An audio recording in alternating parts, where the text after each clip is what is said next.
Fala pessoal, tudo bem com vocês? Eu sou a Valéria Baptista e você está assistindo ao episódio final do treinamento oficial Microsoft da certificação DP900. Esta é a nossa última aula, ao final dela nós teremos uma revisão de todo o conteúdo e também um quiz super bacana para você testar os seus conhecimentos. Então, vamos lá para a aula de hoje. Vamos falar sobre como nós vamos examinar os componentes de um Data Warehouse, como nós vamos fazer uma exploração de análise de dados em larga escala e também vamos falar bastante sobre Power BI, que é um item que cai na nossa prova. Então, bora lá.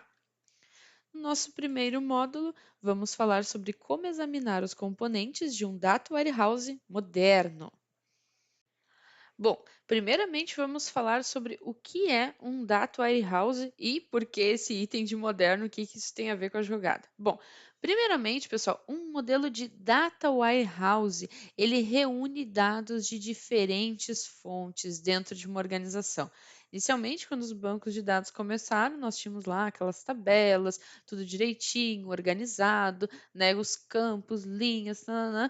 Porém, agora nós precisamos reunir informações de todo tipo para fazer todo o modelo de pesquisa, desde dados que são de documentos, fotos, postagens, análises de consulta, pesquisa de usuário. Perceba que essas informações elas vêm de muitas fontes e querem dizer muito sobre nós e o nosso comportamento.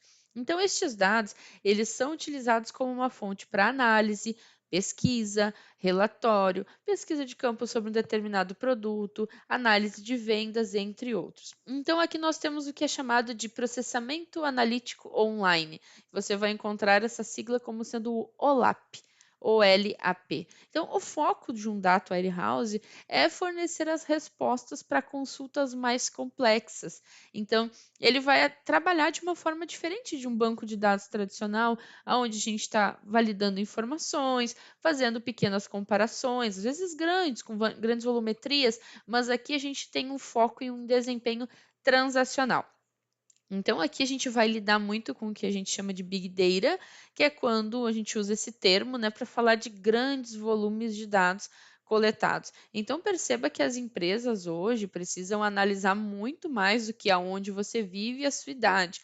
Eles querem saber o seu comportamento, qual que é o seu modelo de compra, quais são as datas que você utiliza mais para fazer uma compra, qual o tipo de produto que você compra, valor que você costuma gastar. Analisam até mesmo quando você, por exemplo, trocou de emprego, está ganhando mais, agora você trocou o comportamento, digamos assim, e está gastando com mais coisas, com o que é que você está gastando. Então, eles utilizam esse tipo de ferramenta para avaliar o que vai ser ofertado para você. Seja uma propaganda no Facebook, né, ou até mesmo pelo Instagram, um anúncio que você está vendo, você pensa, por que estão me oferecendo esse negócio? Então, estão analisando dados históricos e em tempo real. As empresas querem consumir Big Data para saber que tipo de produto lhe oferecer, que tipo de campanha de marketing realizar para alcançar o grande público. Então, e agora que a gente já sabe que é Big Data, a gente já sabe que essas fontes de dados, modelo OLAP vem de tudo que é lugar. O que é o Data Warehouse moderno? Bom, aqui a gente vai ter uma mistureba. Como assim? A gente vai ter dados relacionais, não relacionais, nós vamos ter arquivos de mídia, arquivos de sensores, que seria a IoT, a gente vai ter outros tipos de arquivo, pode ser documento, pode ser foto, pode ser uma postagem sua do Twitter. Perceba que tudo isso vai para um grande lago de dados, né? Um data lake. Então, o Azure fornece uma coleção de serviços aqui que a gente vai poder utilizar, incluindo, né, o Data Warehouse. Aqui a gente tem, né, alguns citados: o Data Factory, o Data Lake, o Databricks, o Azure HD Insight e o Synapse para analytics, né, para fazer análises. E a gente também pode usar o Power BI, que a gente vai ter um capítulo falando sobre isso, para visualizar dados, gerar relatórios, fazer painéis gráficos, tudo bonitinho. Então, aqui a gente tem uma série de ferramentas que vão condicionar as nossas informações. Então, a gente precisa combinar o processamento em lote e o fluxo. Por quê? Eu estou recebendo informações de várias fontes. Eu preciso represar essas informações e, de certa forma, conseguir fazer pesquisas em uma volumetria de dados muito grande, muito dispersos, digamos assim, um dado de tudo quanto é tipo de informação, mas ao mesmo tempo eu preciso disso muito rápido. Então, como é que eu vou conseguir associar, né, o desempenho a essa questão da volumetria? Então, a gente precisa, né, de uma combinação de dados atualizados, informações históricas, e também precisamos utilizar de uma forma que nós consigamos ter uma decisão meio que instantânea e necessária quando vamos fazer essas pesquisas. Então, qualquer solução moderna de data warehouse deve ser capaz de fornecer, né, esse fluxo, digamos assim, e as informações derivadas destes dados. Então vamos falar sobre o nosso primeiro item, o Azure Data Factory. Ele é descrito, pessoal, como um serviço de integração de dados, ou seja, a finalidade dele é recuperar informações de uma ou mais fontes e literalmente converter elas, processar para um formato. Então, as fontes de dados, elas podem apresentar maneiras diferentes, né? E você vai precisar filtrar elas independente desse tipo. O Azure Data Factory permite que a gente extraia os dados e literalmente vamos descartar aquilo que não nos interessa. Então, os dados podem não estar num formato que seria o adequado, digamos assim, para o processamento por outros serviços que não sejam eles, né? E essa solução de Data Warehouse vai conseguir transformar as informações de uma forma que eu consiga fazer essa leitura.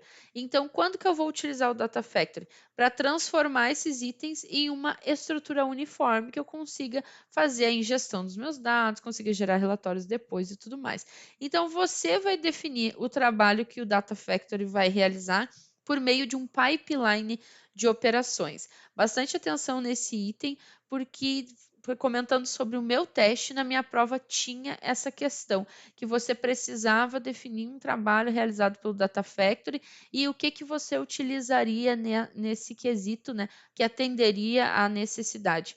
Um pipeline de operações. Então, falando dele, o pipeline ele vai ser executado continuamente à medida que os dados são recebidos de todas as fontes envolvidas, né, que a gente está fazendo as pesquisas. Então, você vai criar um pipeline utilizando uma versão gráfica fornecida pela própria Microsoft, ou você pode escrever o código. Aí fica a seu critério como que você vai fazer essa busca. Então, nós vamos recuperar os dados, nós vamos pegar aquilo que nos interessa e vamos definir isso por meio de pipeline. Vamos para o próximo. No tópico, vamos falar sobre o Azure Data Lake Storage. Quem é esse cara? Qual que é a diferença dele para o item anterior? E quais são os pontos aqui que nós precisamos ter em mente para fazer a nossa prova? Bom, um Data Lake ele é um grande repositório de dados. O detalhe é que aqui esses dados estão brutos, eles não foram processados ainda. Então é bastante rápido a gente conseguir carregar e atualizar essas informações como um todo. Mas o que acontece? Se a gente for comparar com outros modelos, no caso do Data Lake, eles não foram ainda os dados, eles não passaram por uma forma de conversão e não estão necessariamente em um formato adequado para já ser realizada uma análise. Um data lake contém dados não tratados, mas um data warehouse, que era como nós estávamos falando antes, mantém informações estruturadas.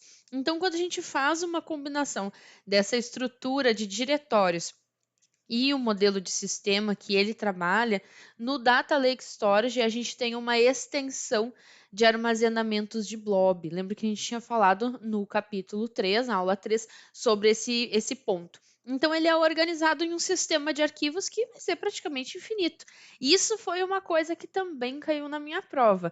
Quando eu fiz a DP 900, ele estava questionando sobre essa questão de como que vai ser armazenado os dados lá do Data Lake. Então, ele vai organizar os nossos arquivos em diretórios e subdiretórios, e o armazenamento de blob só pode imitar essa estrutura no caso de diretórios. Mas a gente tem um suporte ao POSIX, que seria Portable Operation System Interface, e também as permissões de diretório para habilitar o RBAC, que é o controle de acesso, né, baseado em função que a gente já conhece lá dentro do Azure. Então, aqui eu consigo particionar esse permissionamento e garantir quem vai acessar o quê. Isso é um outro item interessante.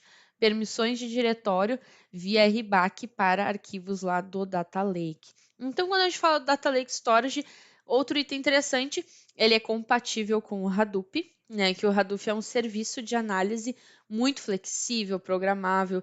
Hoje em dia ele é muito utilizado nas empresas. E os ambientes do Apache Hadoop também podem acessar os dados no Data Lake Storage da geração 2. Então, quando a gente tem assim uma visualização dos dados de um Data Lake Storage, eles estão totalmente carregados, mas antes de serem processados. Então, o que, que acontece com esse cara? Ele é como se fosse um grande lago de dados, como o seu próprio nome diz.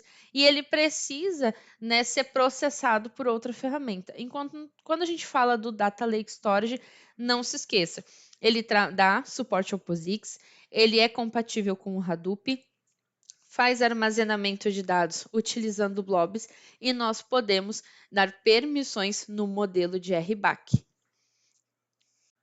Nosso próximo item, o Azure Databricks. Aqui a gente tem um ambiente Apache Spark, pessoal. Essa é a primeira grande chave relacionada a esse modelo. E ele fornece o processamento de grandes dados, né, o Big Data, streaming e aprendizado de máquina, ou seja, IoT. O Apache Spark é um mecanismo de processamento de dados que, por sinal, é muito eficiente e, claro, ele vai consumir e processar essa quantidade de dados muito rapidamente. Ele tem um número significativo de bibliotecas, trabalha com processamento SQL e também esse item de aprendizado de máquina que é bem interessante. Um ponto aqui que eu acho bacana de citar, que também caiu na minha prova, é a questão de que o Databricks ele fornece uma interface gráfica, aonde você vai testar esse processamento, né, dos seus dados e você cria scripts em várias linguagens, como o Python, o Scala e o R. E você escreve o seu código Spark usando notebooks. Então, isso é um item importante de ser citado. Eu tive na minha prova uma questão perguntando qual que era o modelo de dados que ele utilizava notebooks através do código Spark. Então, nós estávamos falando do Databricks. Quando a gente fala do notebook, nesse caso, ele está usando um bloco de código separado, né, como se fosse células, para fazer essas camadas de execução. Quando você executa um notebook, no caso que vai ser esse bloco de código, cada célula ela vai ser passada para o Spark para fazer a execução. Integrar também a questão de serviços de plataforma, né, do próprio Azure, como o Power BI, e ele executa cálculos de forma incremental, atualizando continuamente o resultado à medida que esses dados de streaming vão chegando. Sobre o Azure Analysis Services. Bom, ele permite que você crie modelos tabulares e aqui ele vai dar suporte para consultas no modelo de processamento analítico online, que é o OLAP. Aqui o que acontece? A gente vai combinar dados de várias fontes, por exemplo, banco de dados SQL do Azure, o próprio Azure Synapse Analytics, o armazenamento do Data Lake, Cosmos DB, entre outros. Dessas fontes de dados, você vai construir um modelo que incorpora o seu conhecimento de negócio, ou seja, esse modelo vai ser um conjunto de consultas e expressões que vai recuperar os dados dessas fontes. E a partir disso, você pode ou armazenar em cache na memória, ou para posteriormente usar, ou também pode ser calculado dinamicamente nessas fontes de dados. Você vai poder explorar esses dados do Analysis Service através do Power BI, por exemplo. O Power BI vai aparecer aqui em vários itens, porque ele é um grande amigo, né, dos nossos bancos de dados para fazer, né, demonstração das informações. Quando que eu vou utilizar esse modelo, o Analysis Service? Primeiro, volumes menores de dados, ou seja, alguns terabytes, né? Nós vamos ter fontes que podem ser correlacionadas, né? Perceba que a gente pode buscar de várias fontes. A questão de leitura, feita assim por milhares de usuários, né? Milhares de fontes ao mesmo tempo. análise detalhada e também detalhamento de dados por funções do Power BI e, por que não dizer, um desenvolvimento rápido de painéis a partir desses dados. E você pode combinar o Analysis Services com o Synapse Analytics também, porque esses cenários eles trabalham muito bem juntos na parte de até mesmo pesquisa detalhada de informação e virar esse resultado de consulta para o nosso tão querido Power BI. O nosso próximo item é o Azure HD Insight. Esse aqui é um cara que faz o processamento de Big Data.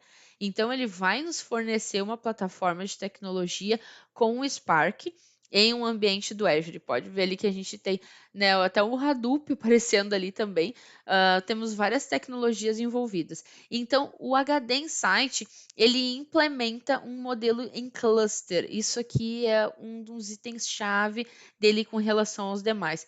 Ele vai distribuir esse processamento em um conjunto de computadores.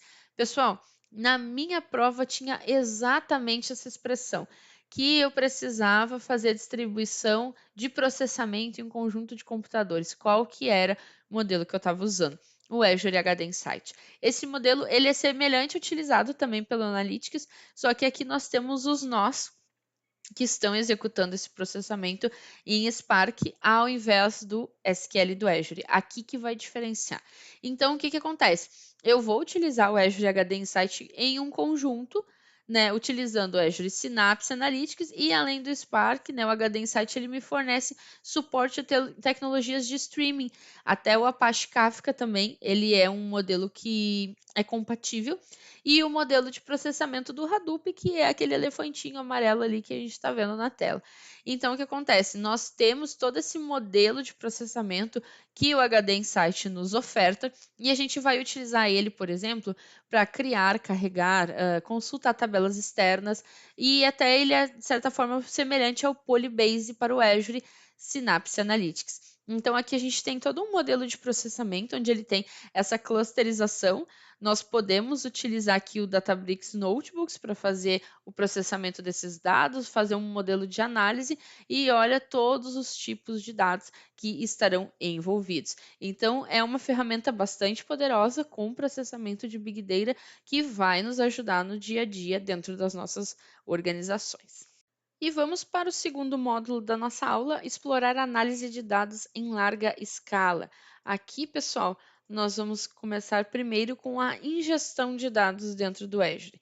Bom, aqui a gente pode ter um modelo heterogêneo, que seria o modelo ADF, o modelo de Polybase, que eu tinha acabado de falar, né, e que é baseado em arquivo, e o modelo SSIS, que é um modelo heterogêneo. Já vamos ver aqui como é que a gente vai trabalhar com essa ingestão de dados e quais são os itens importantes que a gente precisa lembrar para a nossa prova. Sobre o ADF, que nada mais é do que o Azure Data Factory, a gente pode ver pelo desenho que ele está recebendo vários modelos de dados e aqui ele trata essa informação e vai colocando ali naquelas caixinhas. Então ele trabalha com um modelo heterogêneo, porque o que, que o Data Factory faz? Ele é um serviço de ingestão. A gente está vendo que ele está fazendo a ingestão desses dados e a transformação dessas informações, de forma que permite carregar esses dados brutos de várias fontes diferentes. Eu consigo aproveitar essas informações em mais de um lugar. Então, na medida que ele está recebendo essas informações, o que, que ele pode fazer? A gente chama de limpar, por exemplo, ele pode limpar, transformar e reestruturar esses dados antes de transformar ele nessa caixinha e colocar em um repositório que poderia ser um data warehouse, por exemplo. Então, assim que os dados estiverem em um data warehouse, eles vão poder ser lidos, ser analisados, consultados. Então, o que acontece? Os recursos de integração de dados do Synapse Analytics, eles são baseados no Data Factory e, por exemplo, podem ser utilizados lá no Synapse Studio. Perceba que a gente está recebendo essa informação, está sendo transformada e ela está sendo meio que guardada de uma forma que muitas fontes consigam fazer essa leitura. Então, quando a gente fala do Data Factory, ele tem muitos sistemas que são interconectados. E, claro, engenheiros de dados adoram utilizar essa tecnologia.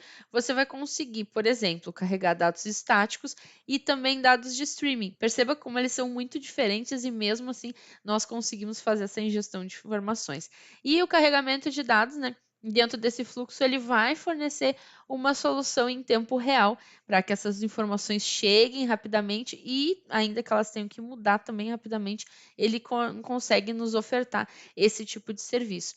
Então, o Data Factory oferece meio que um modelo de orquestração. Por que orquestração? Porque ele direciona e controla esses outros serviços e permite que eles venham e consulte essas informações. Então, o Data Factory vai utilizar esse modelo de orquestração para combinar e automatizar as sequências de tarefas que vão ser feitas com esses dados. Então, aqui a gente vai ter tanto serviços vinculados, conjuntos de dados e pipeline que vão utilizar as informações do Data Factory como seus recursos. Quando a gente fala do nosso segundo item, o Polybase, nós já estamos trazendo para um outro modelo de realidade, por exemplo. O que acontece? O Polybase ele é um recurso do SQL Server e do Azure Synapse Analytics. O que ele vai fazer? Na minha prova tinha que eu precisava fazer consultas Transact SQL. E quem seria o item que poderia me ajudar? Então, o Polybase ele permite que a gente execute consultas nesse modelo que elas vão ler os dados de fontes externas, ou seja, ele faz com que essas fontes externas apareçam, né, como tabelas em um banco de dados SQL. O que acontece? Utilizando o Polybase, você pode ler esses dados, por exemplo, gerenciados pelo Hadoop, pelo Spark, pelo armazenamento de blob, ou até mesmo sistemas de gerenciamento, como um Cosmos DB, um Oracle, entre outros. Então, aqui, o Polybase ele permite que a gente venha transferir os dados de uma fonte de dados externa para uma tabela. Até aqui nesse desenho a gente consegue ver que ele está pegando ali algumas informações de fontes diferenciadas e ele está literalmente montando. É isso que ele faz. Ele copia dados de uma fonte de dados externa no Azure Synapse Analytics ou também no SQL Server. E daí você pode executar consultas que vão unir essas tabelas de banco de dados.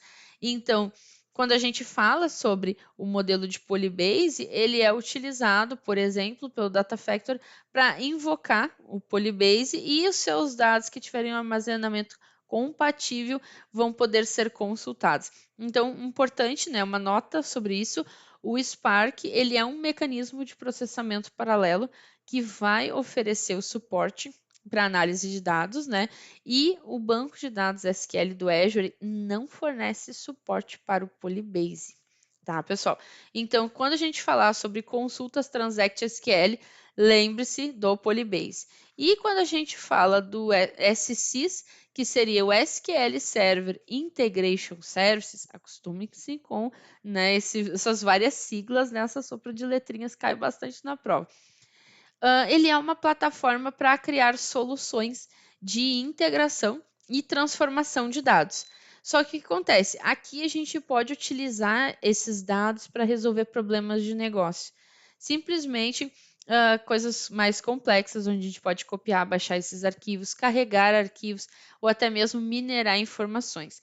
Lembrando, o SSIS faz parte do Microsoft SQL Server. Então, a forma de utilização dele é extrair e transformar. Aqui eu posso gerar um XML, por exemplo, carregar para vários destinos. Ele é um utilitário local. Só que o que acontece? O Azure Data Factory permite que a gente execute esses pacotes existentes como parte de um pipeline na nuvem. Então, isso permite que eu comece rapidamente, sem precisar ficar reescrevendo lógica, né, quando tive alguma alteração. E você pode utilizar as ferramentas gráficas dessa aplicação para criar soluções sem escrever uma única linha de código, somente por um modelo que ele já tem ali programático, e assim você ordena exatamente o que você precisa dentro do seu ambiente. Então, o SSIS, ele possui também uma extensão que é a Feature Pack para o Azure, que vai fornecer componentes que se conectam, né, aos serviços do Azure na nuvem, transferindo os dados para lá e vice-versa. Então, o que acontece? Esses componentes no pacote de recurso vão dar suporte para transferência e armazenamento, pode ir tanto para um Data Lake ou um Azure HD Insight, por exemplo, e executar esse processamento em larga escala de informações. Então, aqui, quando a gente fala do SSIS, nós temos uma plataforma para criar soluções de integração. Então, aqui ele já tem uma função um pouco diferenciada dos anteriores. Para o nosso módulo 3, comece a criar com o Power BI. Aqui a gente vai falar um pouco sobre os serviços e aplicativos, como ele pode aumentar a eficiência dos nossos negócios e como criar relatórios visuais interessantes, os famosos dashboards, utilizando o Power BI. Então, quem é esse cara, né? Eu acredito que a maioria de vocês já conhece, já ouviu falar ou até mesmo já utilizou, mas o Power BI é uma coleção de serviços de software, aplicativos e, por que não dizer, conectores que trabalham juntos para transformar as fontes de dados, né, não relacionadas com insights um pouco mais coerentes, né, aquelas telinhas bacanas para a gente mostrar os nossos índices, são visualmente mais imersivos e interativos. Então, essas informações, elas podem, né, estar desde uma simples pastinha no Excel ou até mesmo em um data warehouse poderoso.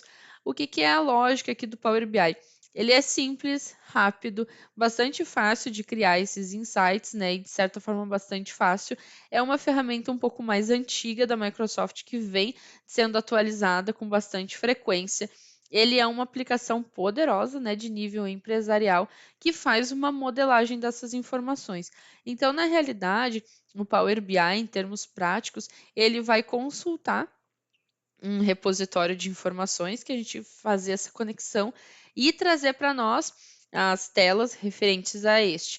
Então a gente pode até fazer um comparativo, né? A gente tem os dashboards de monitoramento, por exemplo, né? Você tem uma área de NOC na sua empresa e o pessoal fica lá monitorando o estado de saúde dos servidores, de link e tudo mais, e ficam os gráficos, né? De vários formatos.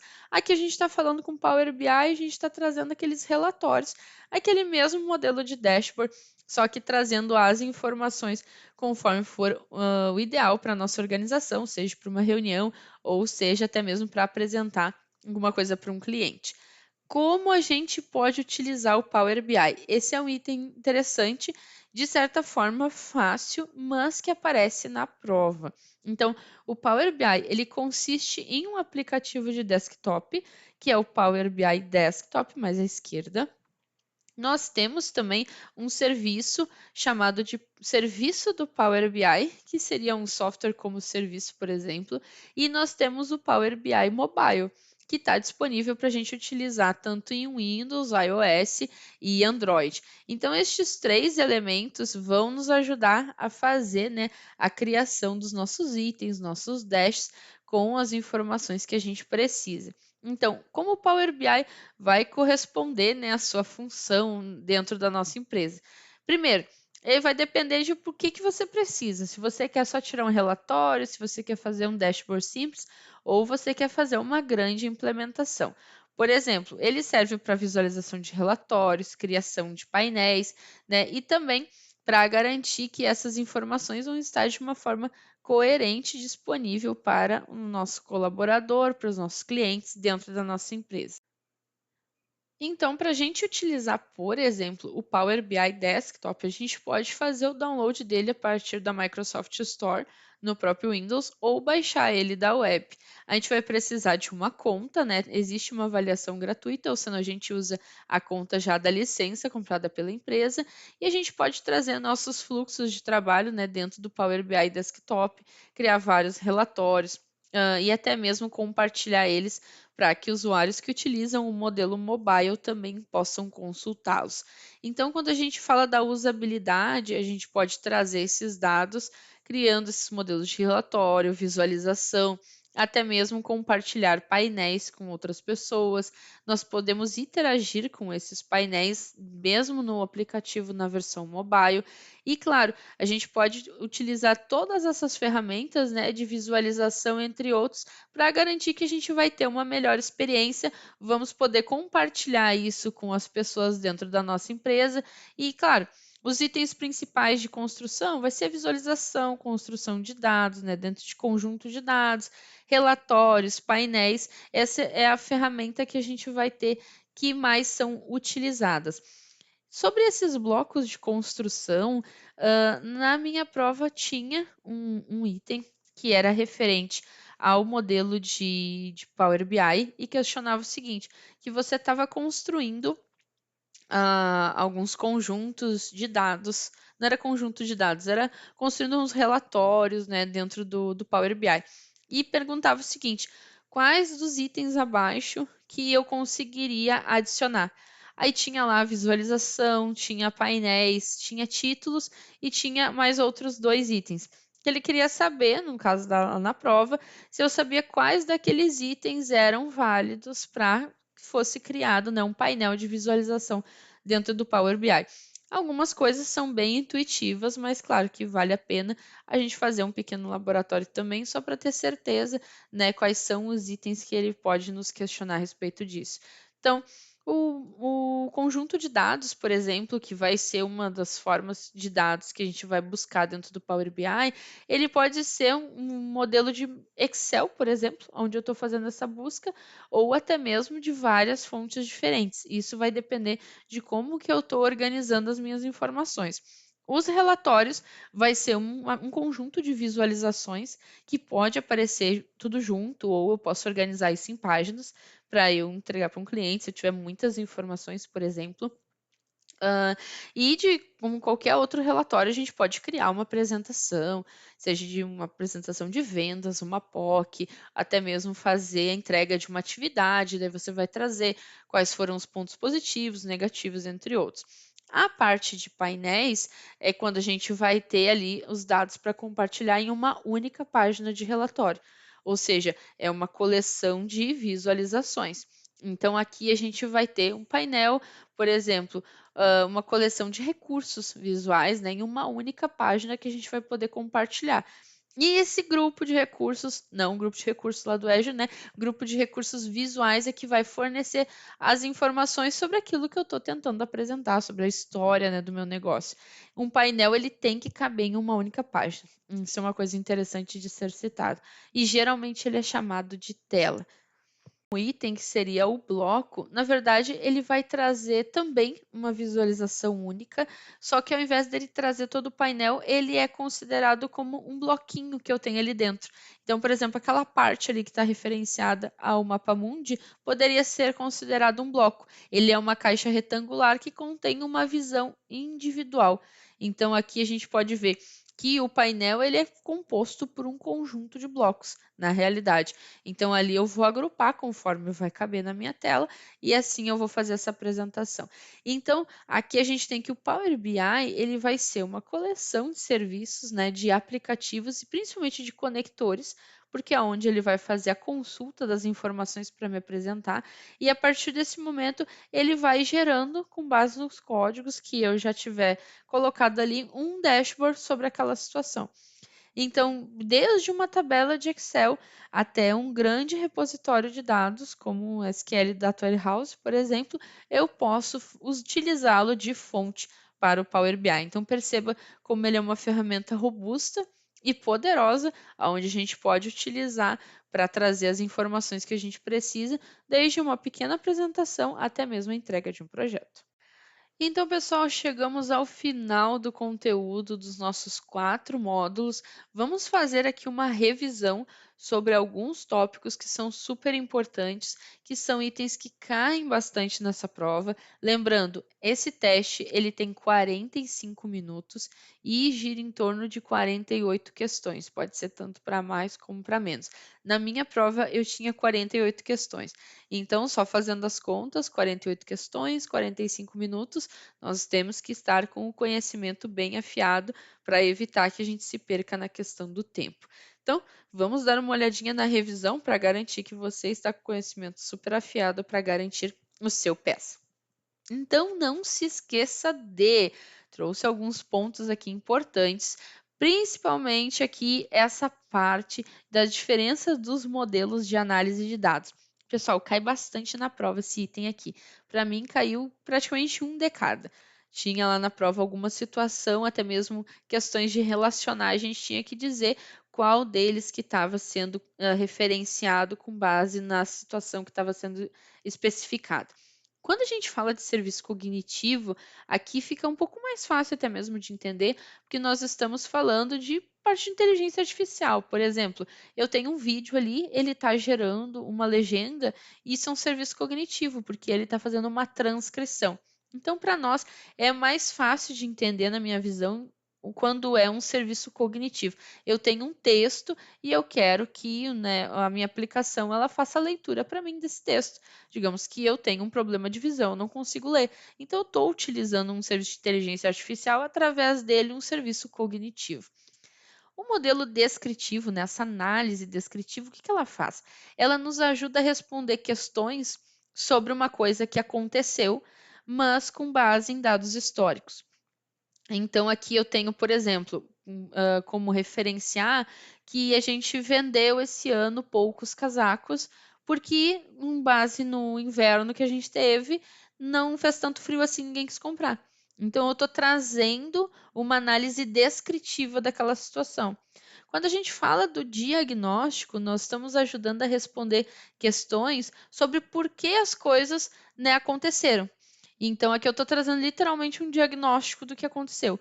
Então, a gente vai ter técnicas de análise de diagnóstico que vão identificar anomalia de dados, coletar dados relacionados a esse problema e usar técnicas estatísticas para descobrir os relacionamentos. Então, a análise de diagnóstico ajuda a gente a responder essas perguntas sobre por que as coisas aconteceram. O preditivo, até ele tem um nome estranho, mas é bastante fácil. Imagine a bola de cristal.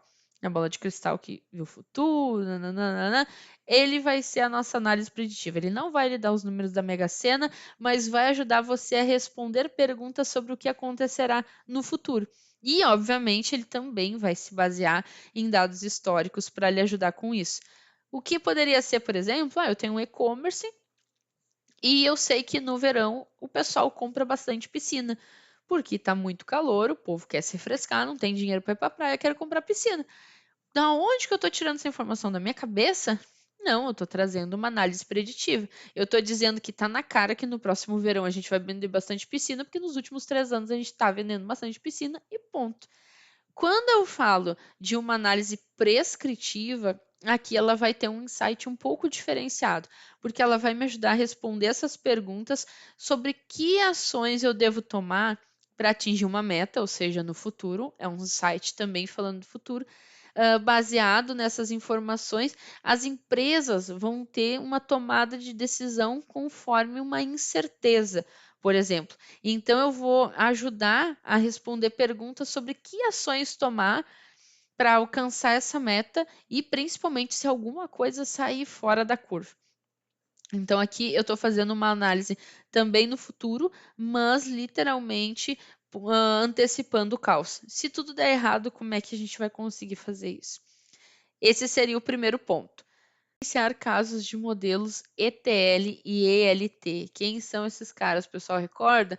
Nós temos no modelo ETL um processo de extração, transformação e carregamento das informações. Ou seja, eu tenho 3 etapas bem distintas. Eu vou receber ou coletar dados de várias fontes. Depois disso, eu vou transformar estes dados. Ali eu posso eliminar dados duplicados, fazer validação, classificação, aquilo que eu não quero, eu não vou importar. Eu transformo esses dados como bem quiser. E depois eu vou fazer essa leitura. Então, no ETL, eu tenho esses 3 passos bem definidos.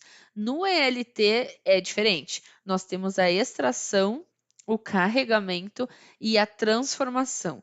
Ou seja, eu vou extrair esses dados e depois disso, na mesma etapa, digamos assim, eu vou fazer esse processamento.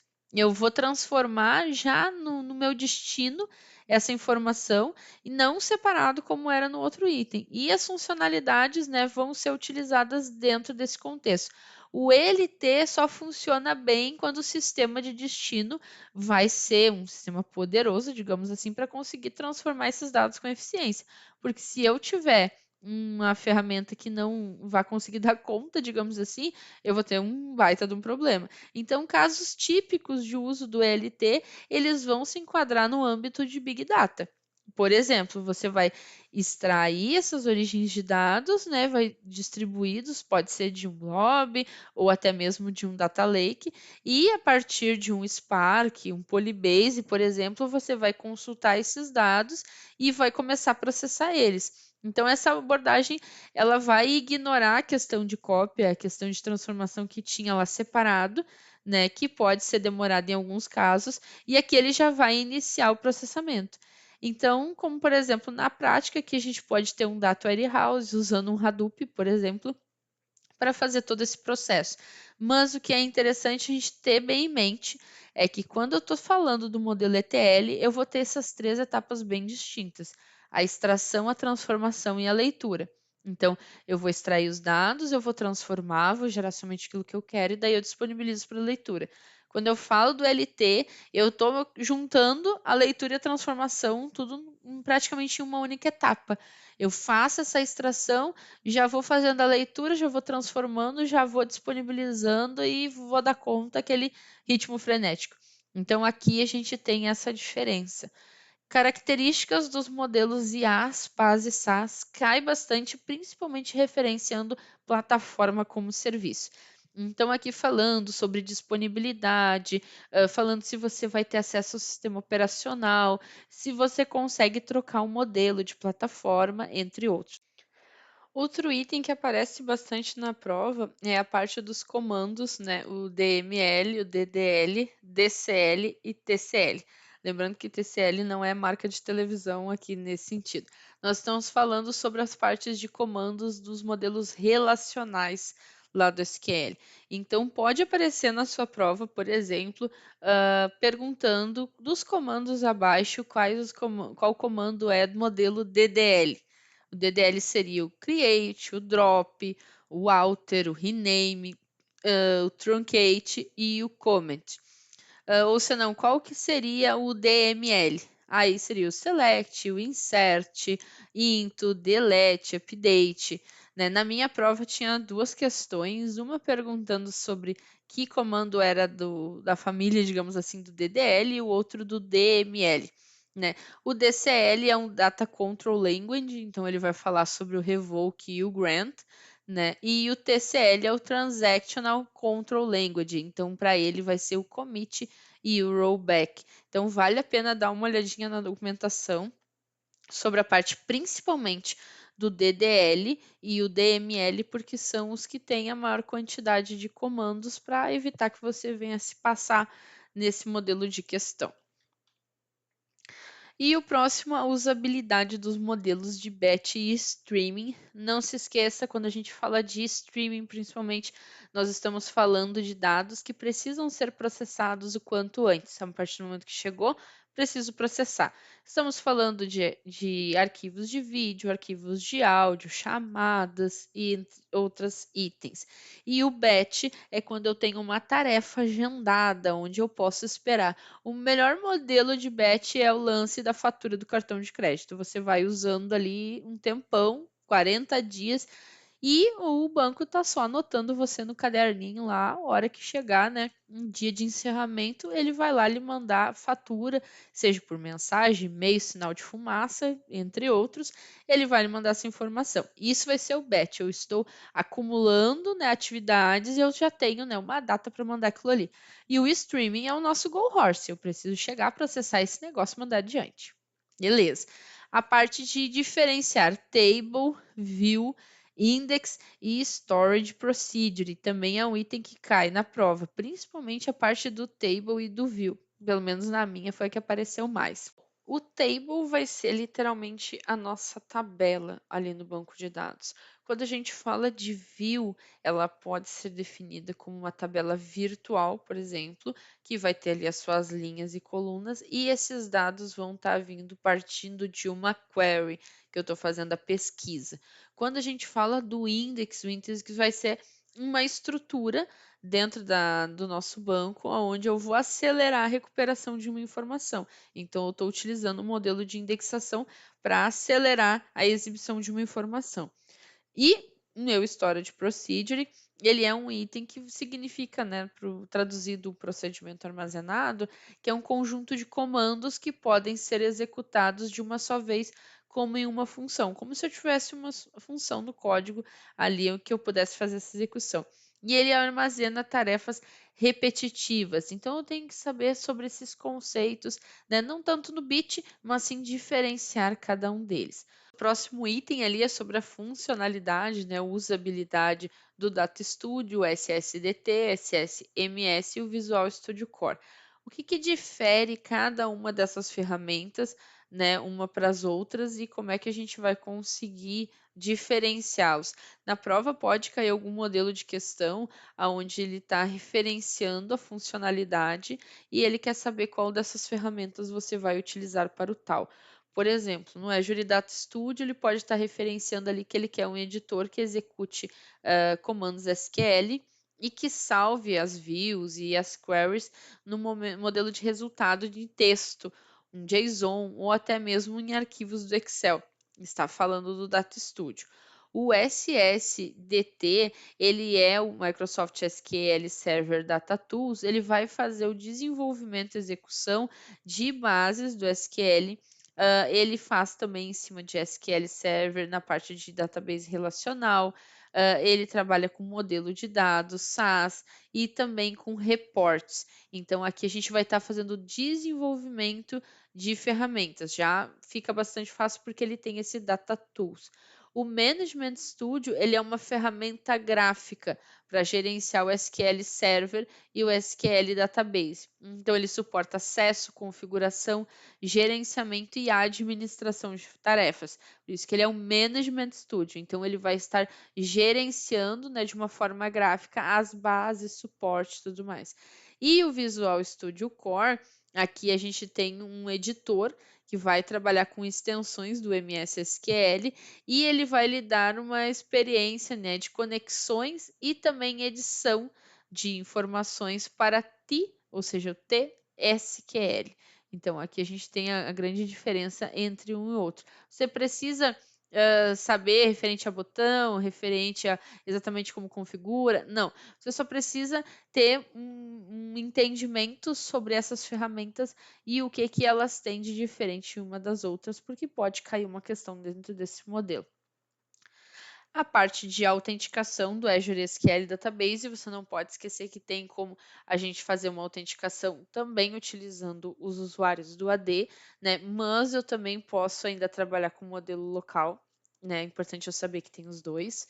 A parte de segurança do SQL, é importante você lembrar que a gente tem um firewall ali do SQL e entender, né? Não podemos esquecer sobre a parte de dados estruturados, semi-estruturados e não estruturados e os modelos de arquivamento que a gente já traz lá de EZ900, né? Segue o baile, estamos ainda trabalhando com esse modelo. O que pode cair referente a isso na minha prova? Ele pode lhe dar uma situação questionando sobre precificação, ele vai lhe dizer, eu tenho esses arquivos aqui, eu vou acessar tantas vezes em tanto tempo, depois de X tempo vou acessar tantas vezes em tanto tempo, quero saber qual que é o modelo de arquivamento que eu uso para o tempo A, para o tempo B, mais ou menos dentro desse contexto.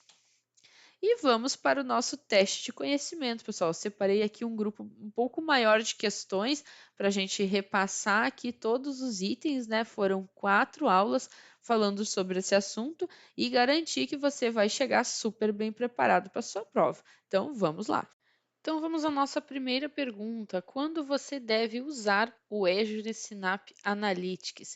Bom, primeira opção, para executar consultas e agregações muito complexas. Segunda, para criar dashboards com base em dados tabulares. E a terceira, para habilitar um grande número de usuários para consultar dados de análise. Aqui essa questão até que está aparentemente bastante fácil, mas a gente, por ter muitas questões ali na prova, você vai se deparar, digamos assim, com questões relativamente mais tranquilas. Então, essa aqui é uma questão para a gente acertar, né, pessoal? A resposta certa é para executar consultas e agregações muito mais complexas. Próxima pergunta. Uma análise do tipo descritiva. Lembra que nós comentamos, né? Eu passei, olha, vai cair questões sobre os tipos de análise, revisa, porque confunde, são vários modelos, para você não tomar uma ruim. Então, ajuda a responder perguntas sobre o que aconteceu com base em dados históricos, ajuda a responder a perguntas sobre por que as coisas aconteceram, ou ajuda a responder perguntas sobre o que acontecerá no futuro. A análise descritiva ajuda a responder perguntas sobre o que aconteceu com base em dados históricos. Então, aqui a gente tem, né, a nossa primeira informação sobre essa diferença, né? Quando falou em dados históricos, né? Ou seja, ela está se baseando nesses itens, já se lembre que nós estamos falando sobre uma análise descritiva. Vamos para a próxima pergunta. Qual é a finalidade da ingestão de dados? Aqui a gente já está falando sobre os nossos repos. Primeira opção, para executar transformações de dados complexas sobre os dados recebidos de fontes externas, para capturar dados que fluem para um sistema de data warehouse o mais rápido possível ou para visualizar os resultados de análise de dados.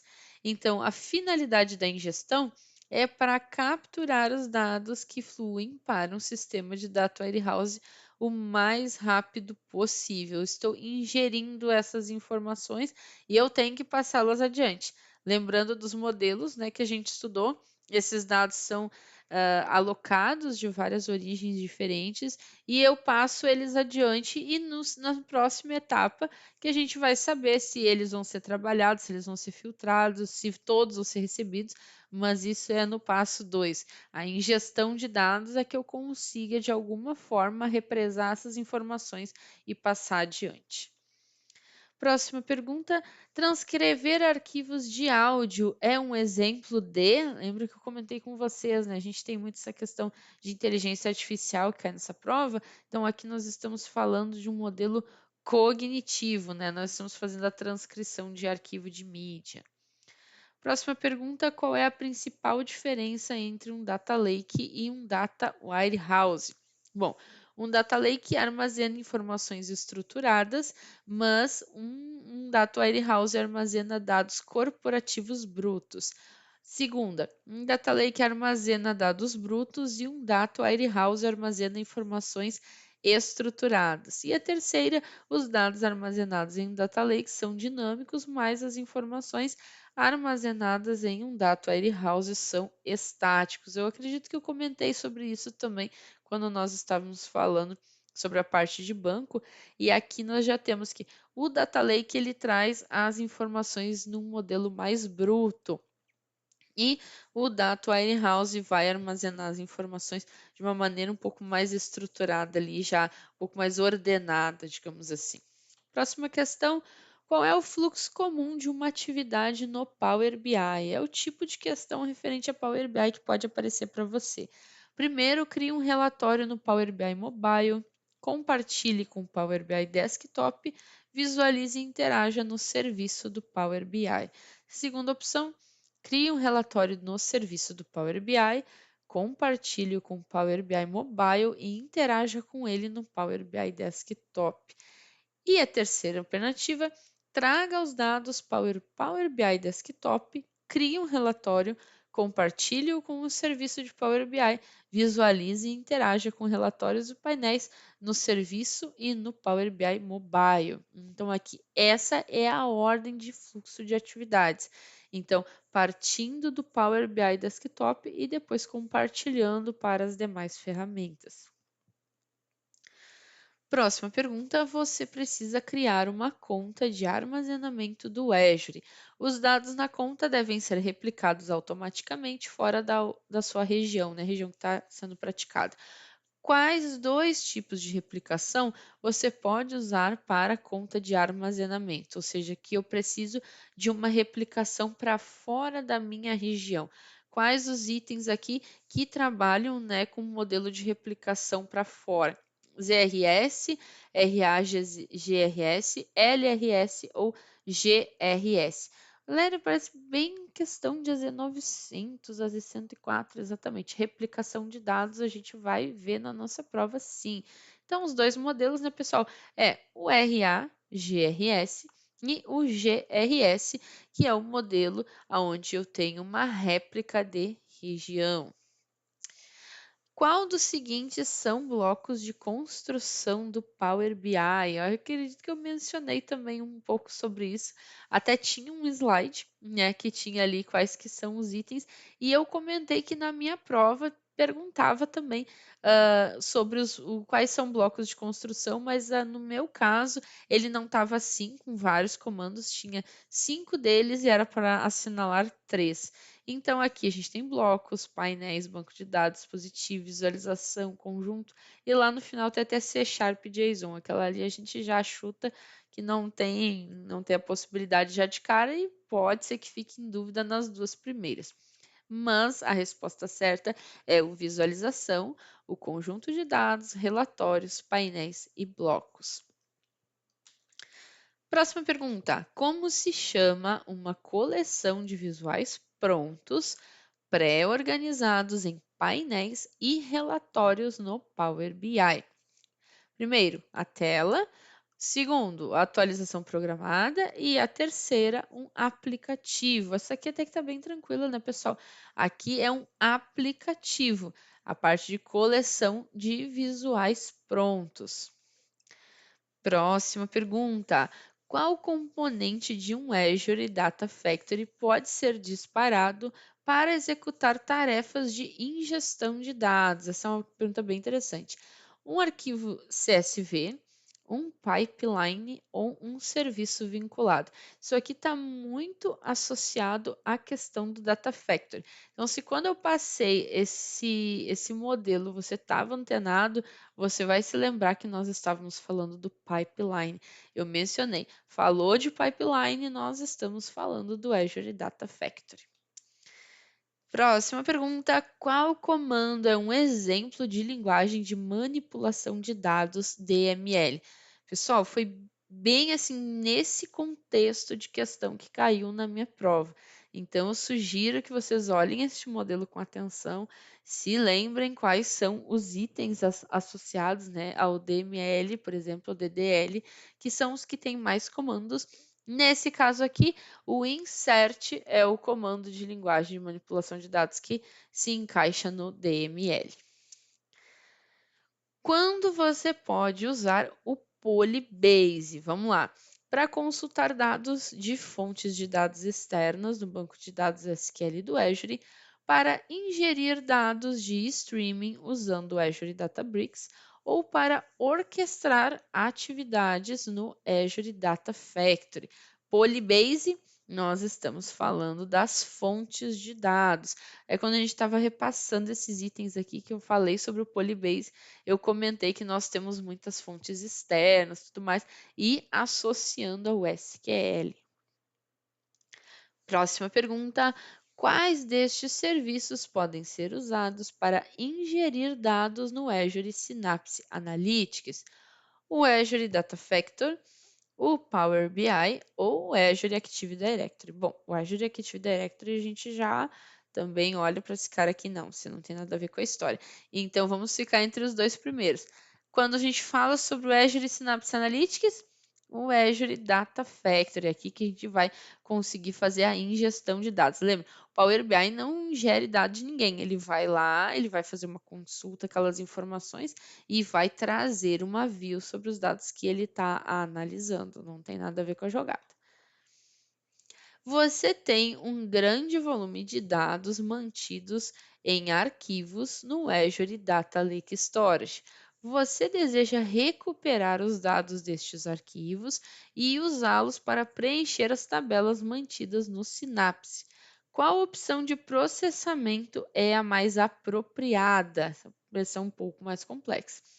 Vamos usar o link do Azure Synapse para se conectar ao Data Lake e baixar esses dados. Vamos de pool de SQL do Synapse ou pool do Spark do Synapse. Quem que lembra dessa questão? Arquivos do Azure Data Lake Storage. Vamos lá? O pool SQL do Synapse, pessoal, aqui. Cuidado para não se confundir com o Spark, que não tem nada a ver com a jogada, e usar link do Azure Synapse também nada a ver com a jogada. Aqui nós estamos falando do pool de SQL do Synapse. Quais dos componentes do Azure Synapse Analytics permitem treinar os modelos de inteligência artificial usando o Azure ML. Estamos falando do Synapse Studio, pipelines do Synapse ou Spark do Synapse. Estamos falando componentes do Azure Synapse Analytics. Vamos lá? Então, a resposta dessa questão é o Spark do Synapse. A gente está falando sobre treinar modelos de inteligência artificial. Synapse Studio não faz isso e pipelines muito menos. Você tem uma consulta SQL que combina dados do cliente e dados do pedido. A consulta inclui colunas calculadas. Você precisa criar um objeto de banco de dados que permita que outros usuários executem novamente a mesma consulta SQL. Se eu vou referenciar a consulta de novo, o que eu vou usar? Um index, uma view ou uma tabela? Aqui, por isso que eu falei que é interessante você saber a diferença entre cada um. Então, a chave aqui é executar novamente a consulta. Aqui a gente vai estar falando da view. Essa vai ser a palavra-chave aqui para a gente conseguir diferenciar. No Azure Databricks, como alterar a linguagem usada por uma célula? Essa questão também caiu na minha prova. Estava com um contexto um pouquinho diferente, mas era bem por aí. Então, aqui ele está falando sobre trocar a primeira linha da célula, alterar a linguagem do notebook ou encapsular o comando. Pessoal, aqui tiver, né, o sinal do porcentagem ali é a resposta. Na minha tinha porcentagem, tinha arroba, tinha jogo da velha, mas era sobre alterar a linguagem usada por uma célula. Qual que era, né, o item de comando que ia ser colocado dentro do código. Quais são as duas características do processamento de dados em tempo real? Aqui estamos falando de streaming, dados processados periodicamente, espera-se baixa latência, alta latência aceitável ou os dados são processados à medida que são criados. Então, as duas características, espera-se baixa latência, né? Você não quer que seu filmezinho fique trancando, e os dados são processados à medida que são criados. Sua empresa precisa implementar um banco de dados relacional no Azure. A solução deve minimizar a manutenção contínua. Qual serviço do Azure você deve usar? Um banco relacional e minimizar a manutenção contínua. Se você analisar as palavras-chave, já fica mais tranquilo. Azure HD Insight? Não sei. Banco de dados SQL do Azure, o Cosmos DB ou SQL em máquinas virtuais. Em máquinas virtuais já sabemos que nós não vamos estar trabalhando com o modelo de hashtag paz, né? Que vai ser o IaaS. Então, a resposta para a nossa pergunta, minimizar a manutenção contínua, quem dá mais? Banco de dados SQL do Azure. É aqui que a gente vai conseguir minimizar essa questão, porque a gente não vai mais interferir nas questões de sistema operacional. Quando você pode usar um modelo do Azure Resource Manager, um ARM template, para automatizar a criação de um grupo interdependente de recursos de forma repetível ou repetitível, também como você quiser colocar, para aplicar políticas do Azure para implantações de vários locatários, para provisionar assinaturas ou para controlar serviços e administradores e desenvolvedores de recurso podem implementar no portal. Bom, a gente já sabendo mais ou menos a lógica acima de um modelo de ARM template, já dá para mais ou menos olhando pelas as respostas entender o que a Microsoft quer ouvir e, obviamente, qualquer resposta certa. Então, aqui, usar o modelo do ARM vai ser para automatizar a criação, ou seja, se eu estou fazendo uma tarefa repetida, eu não preciso fazer tudo do zero, eu vou utilizar um arquivo pronto. Pessoal, e assim nós finalizamos a nossa última aula do curso da DP 900. Esse é todo o conteúdo oficial Microsoft para essa certificação. Eu espero que tenha ajudado você nos seus estudos. Deem uma olhada também no Learning Path lá da Microsoft, que tem bastante informações. Mas eu desejo a você uma ótima prova Desejo, é claro, que venha o seu PES e depois comenta lá no canal o que você achou desse vídeo, no nosso grupo lá do Telegram, compartilha conosco se deu tudo certo, como é que foi a sua prova. Eu agradeço pela sua presença, a sua audiência e até o próximo treinamento. Até lá!